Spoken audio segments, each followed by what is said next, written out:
Cream cheese పెతి four ఈ డిష్కి కావాల్సిన ఇంగ్రీడియంట్స్ ఒకసారి చూద్దాం. విప్ క్రీమ్, మ్యూజిల్స్, క్రీమ్ చీజ్, అలాగే కొద్దిగా క్రీమ్, వెన్న, చాకో చిప్స్, ఇంకా స్పాంజ్ కేక్. ఇవి చిన్న చిన్న పీసెస్ కింద తీసుకున్నాం. వాటిని మెయిన్ బేస్ కింద యూజ్ చేసుకుంటాం. ఓకే, వంట మొదలెట్టేద్దాము. ఫస్ట్ మనకు తెలిసిన విషయమే చాక్లెట్ గనాష్ తయారు చేసుకోవడం అని చెప్పాను కదా. సో చాక్లెట్ గనాష్ తయారు చేసుకోవడానికి ఒక గిన్నె పెట్టుకొని దీంట్లో వాటర్ వేసుకుంటాను. వాటర్లో వేయడానికి కాదు, ఇందులోంచి వచ్చే స్టీమ్ తోటి చాక్లెట్ని కరిగించి బటర్ ఇంకా క్రీమ్ మిక్స్ చేసి గనాష్ తయారు చేసుకుంటాం. ఇదివరకు కూడా ఒకటి రెండు సార్లు ఏంటి చాలాసార్లు మనం చాక్లెట్ మిక్సింగ్ ఇలాగే చేసాము. గనాష్ ప్రిపరేషన్ కూడా చేసుకున్నాం.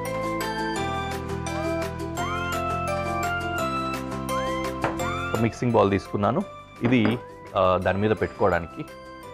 ఇందులో చాకో చిప్స్ యాడ్ చేసుకుందాము, అలాగే బటర్, దాంతోపాటు క్రీమ్.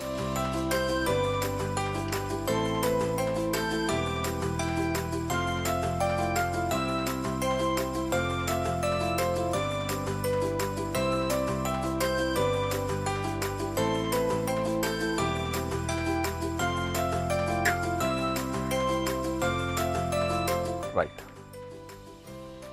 ఇది తీసుకొచ్చి దీని మీద పెట్టేద్దాం. కొద్దిగా నీళ్ళు వేడెక్కిన తర్వాత మనము సిమ్మర్ కూడా చేసుకోవాలి. ఇది ఎక్కువ వేడితోటి కూడా టచ్ అవ్వకూడదు. ఓకే, అండ్ ఇంకొక మిక్సింగ్ బౌల్ తీసుకుందాం దీన్ని విప్ చేసుకోవడానికి. ఇంకొకటి కూడా తీసుకోవాలి. దాంతోపాటు what we do, cheese cream లేకపోతే క్రీమ్ చీజ్ ఉంది కదా, క్రీమ్ చీజ్ని మిక్స్ చేసుకోవడానికి కూడా ఇంకోటి కావాల్సి వస్తుంది. And now will start whipping.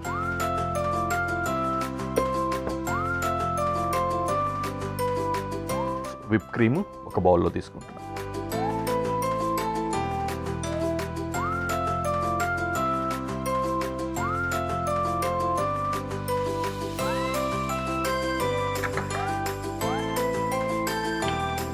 Hand blender తోటి విప్ చేసుకుందాం.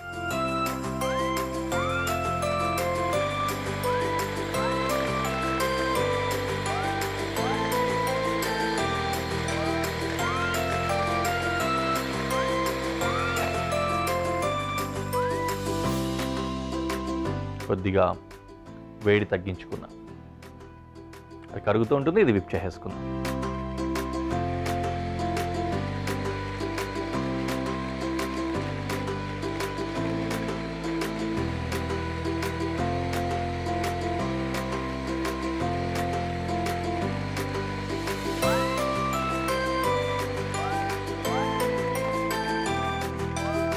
బాగా పీక్ కన్సిస్టెన్సీ అంటాం. ఈ విధంగా తీసినప్పుడు ఇట్లా నిలబడాలన్నమాట.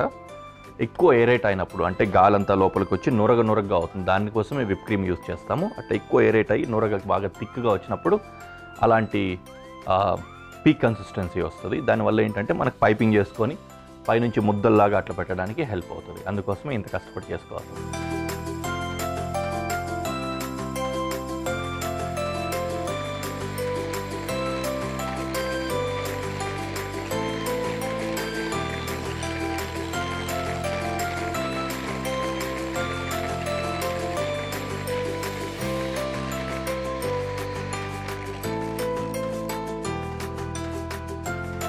రైట్, వచ్చింది కదా నైస్ పీక్ కన్సిస్టెన్సీ. ఆ విధంగా నిలబడము పీక్ కన్సిస్టెన్సీ అంట. చక్కగా వచ్చింది. దాన్ని అలా పక్కన పెట్టేసుకుందాం. అండ్ హియర్ దీని పరిస్థితి చూద్దామా. స్టీమ్తో జాగ్రత్తగా ఉండాలి చెప్పాను ఇదివరకు కూడా మీకు ఒకసారి. ఓకే, ఇది కూడా కరిగిపోతుంది.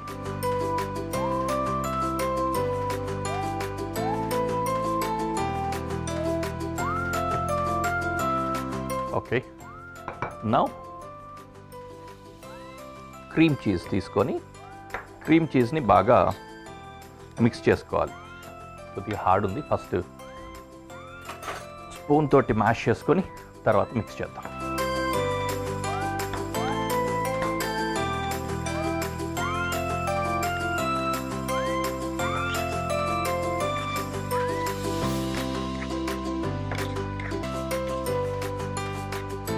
ఆ విధంగా వచ్చాక మ్యూస్లీ ఉంది కదా, ఇది కొంచెం క్రిస్ప్గా అట్లా క్రష్ చేసుకొని వేసి మిక్స్ చేద్దాం.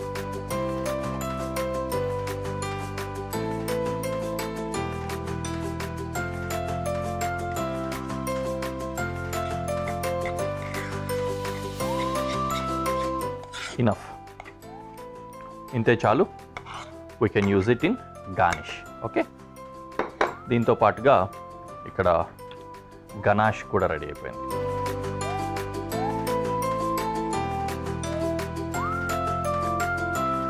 ఓకే, ఈ గనాష్ రెడీ అయింది, చీజ్ క్రీమ్ చీజ్ రెడీ అయింది, అలాగే విప్ క్రీమ్ కూడా రెడీ అయిపోయింది కదా. దీని మీద నుంచి చక్కగా అప్లికేషన్ అనమాట, అంటే ఒక లేయర్లో గనాష్, ఒక లేయర్లో విప్ క్రీము, దానిపై నుంచి ఇది గార్నిష్ చేసుకొని ప్రజెంటేషన్కి వెళ్ళిపోవచ్చు. వీటిని పైపింగ్ బ్యాగ్స్ అంటారు, డిస్పోజబుల్ పైపింగ్ బ్యాగ్స్ ఇవి. దీంతో చేసుకుంటే ఏంటంటే కొంచెం కంట్రోల్ ఉంటుంది, నీట్గా చేసుకోవచ్చు అని దీన్ని వాడుతూ ఉంటారు ప్రొఫెషనల్స్. మనకి ఇవి లేని పక్షంలో ఇబ్బంది ఏం పడాల్సిన అవసరం లేదు, సింపుల్గా ఏ స్పూన్ తోటో పోర్ చేసేసుకోవచ్చు కేకుల మీద. ఈ నాజిల్స్ కూడా బయట నుంచి దొరుకుతాయి. ఈ నాజిల్ ఉన్నది ఓ దానికి వాడతాము, అలాగే నాజిల్ లేనిది ఇంకో దానికి వాడుకుందాం.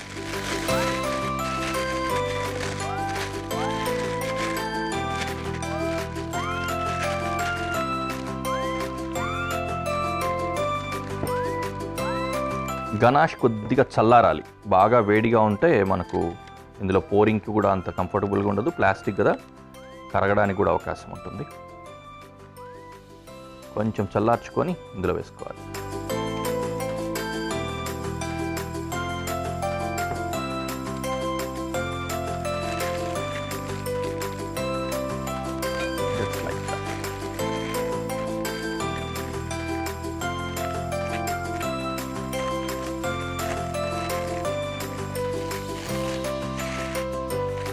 ఇలా చేసి దీనికి నాట్ వేసేయచ్చు, ముడి.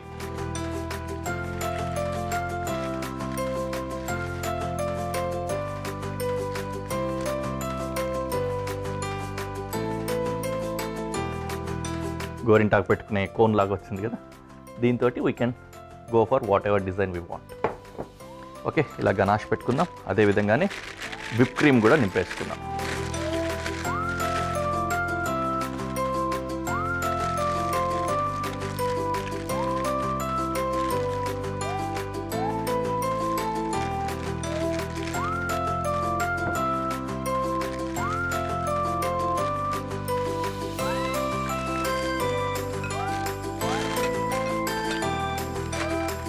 ఎప్పుడైనా బర్త్డే కేక్స్ ఇట్లాంటివి చేయించుకోవడానికి వెళ్ళినప్పుడు ఇలాంటివి వాడుతూ ఉంటారు, వాళ్ళు పేర్లు రాయడానికి, వాటికి గమనించే ఉంటారు మీరు కదా.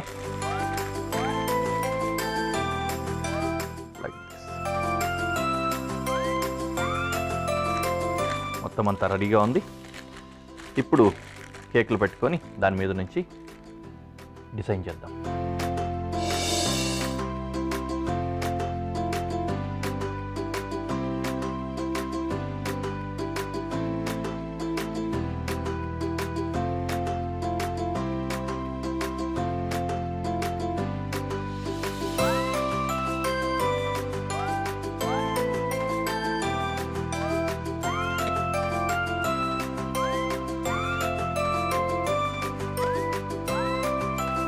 Presentation is art in this.